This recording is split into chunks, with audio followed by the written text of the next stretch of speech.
lugaan gadhiisa tiratti akka argeen deemtu garaadha filatti gaafa ol baan adara siree adirraa raftu adara mulee ati hammattu yadurettito silaa kuma baankii qabda qarshii dhibbanuu dhabda silaa kuma baankii qabda qarshii dhibbanuu dhabda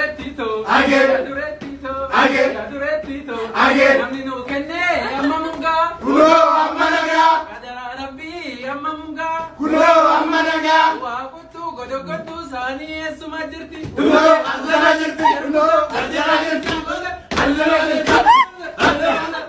yaale ambo mannike eenyu akkike ina yaachisa akka eebbisa maal kana duwwa gaafa duwwa meeqa gungume gaafa barkume ajee goota dhugaa kan keetu si fuudhee baduulaata si fuudhee baduulaata si fuudhee baduulaata jaalalaan kan kootaata eegaa kottume eegaa kottume eegaa kottume seegaa kottume.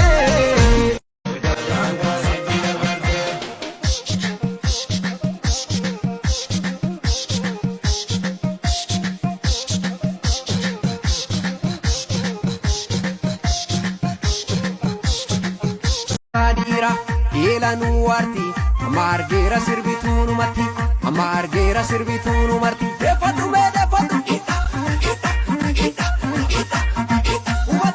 uwate akanati modu bate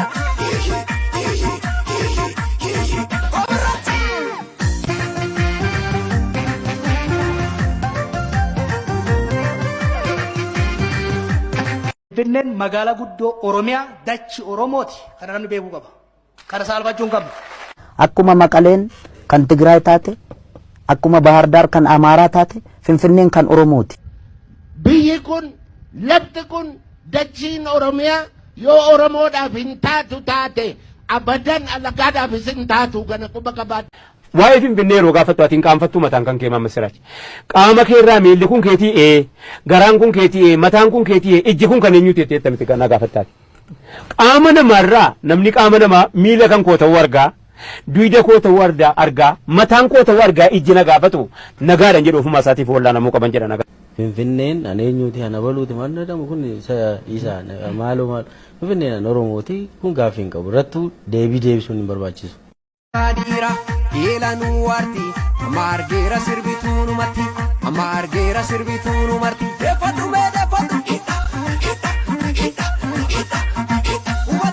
uwate akanati modu bate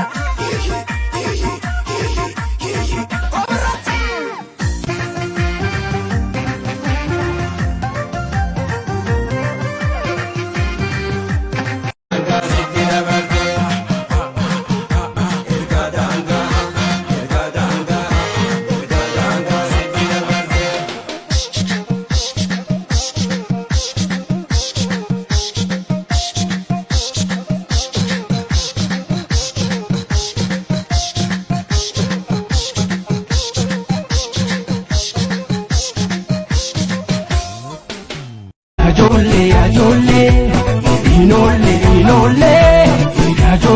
ajolle.